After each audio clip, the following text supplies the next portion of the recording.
여호와께서 주위의 모든 원수들로부터 이스라엘을 쉬게 하신 지 오랜 후에 여호수아가 나이 많아 늙은지라. 여호수아가 온 이스라엘 곧 그들의 장로들과 수령들과 재판장들과 관리들을 불러다가 그들에게 이르되 나는 나이가 많아 늙었도다. 너희의 하나님 여호와께서 너희를 위하여 이 모든 나라에 행하신 일을 너희가 다 보았거니와 너희의 하나님 여호와 그는 너희를 위하여 싸우신 이시니라. 보라, 내가 요단에서부터 해지는 쪽 대해까지 남아있는 나라들과 이미 멸한 모든 나라를 내가 너희를 위하여 집이 뽑아 너희의 지파에게 기업이 되게 하였느니라. 너희의 하나님 여호와 그가 너희 앞에서 그들을 쫓아내서 너희 목전에서 그들을 떠나게 하시리니 너희의 하나님 여호와께서 너희에게 말씀하신 대로 너희가 그 땅을 차지할 것이라. 그러므로 너희는 크게 힘써 모세의 율법책에 기록된 것을 다 지켜 행하라. 그것을 떠나 우로나 좌로나 치우치지 말라. 너희 중에 남아있는 이 민족들 중에 들어가지 말라. 그들의 신들의 이름을 부르지 말라. 그것들을 가리켜 맹세하지 말라. 또 그것을 섬겨서 그것들에게 절하지 말라. 오직 너희의 하나님 여호와께 가까이 하기를 오늘까지 행한 것 같이 하라. 이는 여호와께서 강대한 나라들을 너희의 앞에서 쫓아내셨으므로 오늘까지 너희에게 맞선 자가 하나도 없었느니라. 너희 중 한 사람이 1000명을 쫓으리니 이는 너희의 하나님 여호와 그가 너희에게 말씀하신 것 같이 너희를 위하여 싸우심이라. 그러므로 스스로 조심하여 너희의 하나님 여호와를 사랑하라.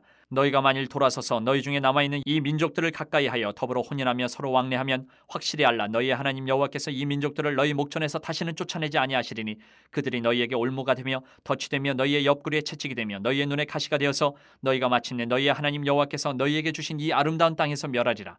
보라, 나는 오늘 온 세상이 가는 길로 가려니와 너희의 하나님 여호와께서 너희에게 대하여 말씀하신 모든 선한 말씀이 하나도 틀리지 아니하고 다 너희에게 응하여 그 중에 하나도 어김이 없음을 너희 모든 사람은 마음과 뜻으로 아는 바라. 너희의 하나님 여호와께서 너희에게 말씀하신 모든 선한 말씀이 너희에게 임한 것 같이 여호와께서 모든 불길한 말씀도 너희에게 임하게 하사 너희의 하나님 여호와께서 너희에게 주신 이 아름다운 땅에서 너희를 멸절하기까지 하실 것이라. 만일 너희가 너희의 하나님 여호와께서 너희에게 명령하신 언약을 범하고 가서 다른 신들을 섬겨 그들에게 절하면 여호와의 진노가 너희에게 미치리니 너희에게 주신 아름다운 땅에서 너희가 속히 멸망하리라 하니라. 여호수아는 세겜에서 시내산 언약을 앞으로 갱신을 하는데 그 전에 지도자들을 불러다가 몇 가지 사항을 당부를 합니다. 오늘 이 본문은 여호수아의 고별 설교라고 이렇게 제목을 붙일 수도 있고 이제 나이 많아 늙은 여호수아의 유언과도 같은 이야기라고 할 수 있습니다. 그래서 이 가운데서 우리가 받아야 될 영적인 교훈들을 우리가 찾아보려고 합니다. 먼저 1절부터 10절을 보면 하나님의 언약을 지키라라는 거예요. 하나님은 언약을 지키시는 분이십니다. 가나안 땅을 이스라엘 백성에게 주시겠다고 하셨고 그 언약을 지키셨고 이스라엘을 위해서 싸우겠다 하셨고 그 약속도 지키셨습니다. 그리고 아직 남아있는 가나안 족속들도 모두 쫓아내겠다라고 약속을 하셨습니다. 약속하신 바를 틀림없이 모두 지키시고 이루시는 거예요. 그런데 하나님의 약속이 좀 우리가 볼 때, 우리가 느끼기에 더디 이루어지는 것 같을 때도 있고 어떨 때는 거꾸로 가는 것 같을 때도 있지만 신실하신 하나님을 우리는 믿어야 됩니다. 하나님의 약속을 이루시는 일정은 우리 계획대로가 아니에요. 하나님의 섭리하시는 그 계획을 따라서 분명히 이루고 계십니다. 그 약속은 베드로후서 3장에서 얘기하고 계세요. 하나님의 뜻 가운데, 하나님 계획 가운데 이루십니다. 우리의 뜻과는 다를 수도 있다라는 것을 우리는 인정하고 신뢰를 해야 돼요. 이렇게 약속을 지키시는 하나님이 오늘 우리에게 언약을 지키라고 말씀하고 계십니다. 언약을 지키라. 내가 지켰으니 너희도 지켜야 된다. 지키라. 하나님은 가나안 족속 쫓아내는 일을 맡으시고 이스라엘 백성에게 율법을 지키라, 약속을 지키라 말씀하십니다. 가나안 우상 숭배에 물들지 않도록 조심하고 하나님만 사랑하라 이렇게 요구하시는 거예요. 가나안 땅을 이스라엘 백성에게 주는 것이 하나님의 책임이고 약속이고 그것을 이루셨다면 이제 하나님이 주신 땅을 받은 이스라엘 백성은 하나님의 법이 온전하게 작동되는 거룩한 제사장 나라를 그 가나안 땅에 세우는 것이 이스라엘의 의무예요. 이 이스라엘의 의무는요, 새 언약을, 예수님의 십자가를 통해서 받은 새 언약을 맺은 우리도 동일하게 받는 거예요. 우리의 삶을 이제 제사장 나라로 바꿔야 된다. 그리고 여호수아는 11절에 강하게 얘기합니다. 스스로 조심하여 하나님을 사랑하라. 이게 두 번째예요. 우리는 때때로 하나님의 일하시는 거 바라보지 못할 때가 많아요. 다른 대상들 바라보느라고 하나님을 못 바라보고 멀어질 때가 있습니다. 그래서 우리가 스스로 세상의 유혹을 정말 조심하고 경계하지 않으면 하나님 사랑하는 마음을 지키기가 어렵습니다. 거친 광야에서보다 오히려 평안할 때, 약속의 땅에 들어가서 우리 마음을 미혹에 빠져서 하나님을 사랑하는 마음을 뺏길 수도 있어요. 오히려 거칠 때보다 평안할 때 하나님과 멀어질 수가 있습니다. 그런 미혹이 더 심합니다. 그래서 더 주의해야 되고 더 조심해야 됩니다. 평안할 때. 그래서 우리는 말씀을 통해서 날마다 스스로를 살피고 하나님 사랑하는 마음이 점점점 작아지지는 않는지 늘 살피고 확인해야 된다. 분별력 없이 이리저리 그냥 세상 흔들리는 대로 휩쓸리지 말아야 합니다. 그러다 보면 나도 모르는 사이에 하나님께로부터 멀어지고 멸망으로 갈 수밖에 없어요. 그래서 여호수아는 하나님의 약속을 지키라, 하나님을 사랑하라 당부를 하는 거예요. 그리고 세 번째로 당부하는 것은 12절 13절에서 죄의 영향력을 경계하라고 말씀을 해요. 여호수아는 가나안 민족과 혼인, 왕래 여기에 대해서 경고를 합니다. 이것은 그냥 단순하게 남자와 여자가 만나서 결혼하고 가정을 이루는 그 이상의 의미를 가져요. 이것은 뭐냐면 이방인과 혼인을 하게 된다라는 것은 그들의 질서, 그들의 관습, 그들의 우상의 영향력 아래 들어가게 되는 거다. 그렇게 되면 이스라엘이 하나님을 멀리하고 우상을 가까이 하게 되고 그러면 하나님은 너희를 멸하실 것이다 라고 얘기를 해요. 이 경고의 말씀은 오늘 우리에게도 똑같이 적용됩니다. 하나님을 멀리하고 하나님을 사랑하지 않고 우상으로 사랑하게 되면 하나님은 우리를 멸하십니다. 하나님은 우리가 어떤 것을 가까이 하고 있는지 어떤 것을 의지하고 있는지 다 알고 계세요.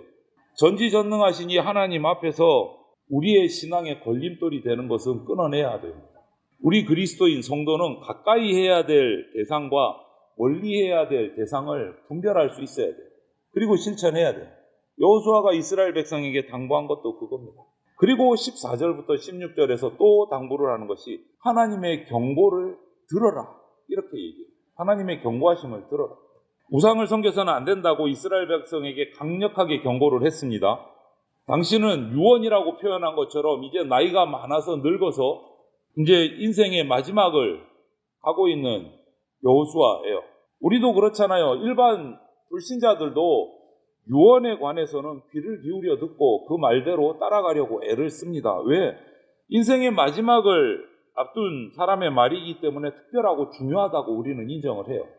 여호수아도 지금 마찬가지입니다. 유언을 하는 겁니다. 일생 동안 경험했던 중요한 교훈을 이게 무엇인지 인생의 마지막에 이스라엘 백성들에게 얘기하고 있는 거예요.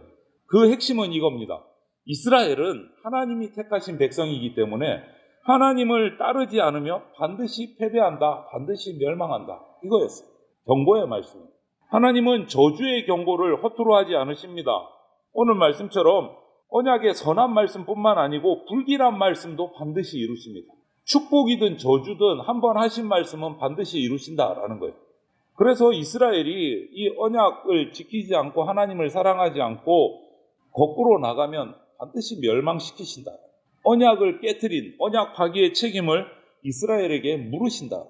여러분, 우리도 똑같습니다. 우리가 하나님 말씀에서 벗어나서 거룩함을 잃어버리면 내 욕심을 따라서 우상을 숭배하는 가나안의 문화에 그냥 동화되어 버리면 하나님은 우리에게도 똑같이 언약의 복이 아닌 언약의 저주, 심판과 징벌을 내리십니다. 반드시.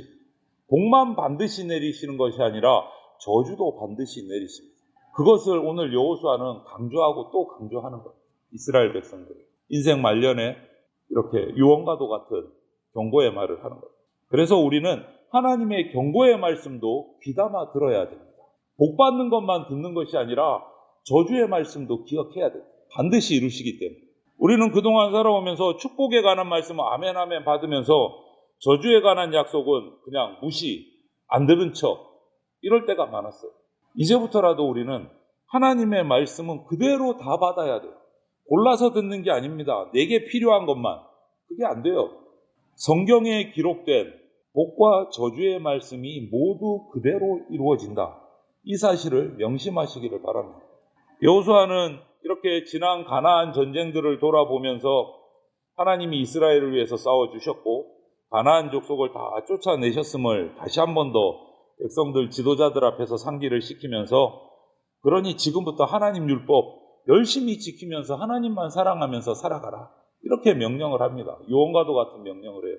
만약에 율법을 지키지 않으면 하나님이 우리에게 주신 땅에서 우리를 쫓아내실 것이다. 이 말씀에서 우리는 교훈을 받습니다. 내가 살아온 지난날에서 하나님이 주신 은혜들을 다시 한 번 더 여호수아처럼 기억을 하면서 되짚어 보면서 과거를 되짚어 보는 것으로 끝나면 안 돼요. 과거에 이렇게 해 주신 하나님, 그러면 이제 나는 앞으로 하나님 앞에서 어떻게 살아갈 것인가? 과거를 통해서 미래를 바라봐야 돼요. 여호수아는 그것을 얘기하잖아요. 이렇게 오신 하나님, 우리는 앞으로 하나님을 살아가면서 이렇게 살아가야 된다. 미래를 얘기하는 거예요. 그러면 오늘 내가 하나님 앞에서 어떻게 살아야 할까를 우리는 찾을 수가 있어요. 오늘 여호수아의 마지막 고별 설교 유언대로 하나님을 사랑하고 우상을 멀리하는 하나님의 백성이 이제 되어야 합니다. 그럴 때 오늘 말씀 가운데 있는 13절, 15절, 16절에 나오는 아름다운 땅에서 복을 누리면서 우리가 영원히 살아갈 수 있습니다. 이 말씀을 기억하면서 내가 하나님의 약속을 기억하고 지키고 하나님을 사랑하고 하나님의 말씀을 기억하면서 아름다운 땅에서 복을 누릴 수 있는 삶을 우리가 살아갈 수 있게 되기를 주님의 이름으로 축원을 드립니다. 아멘.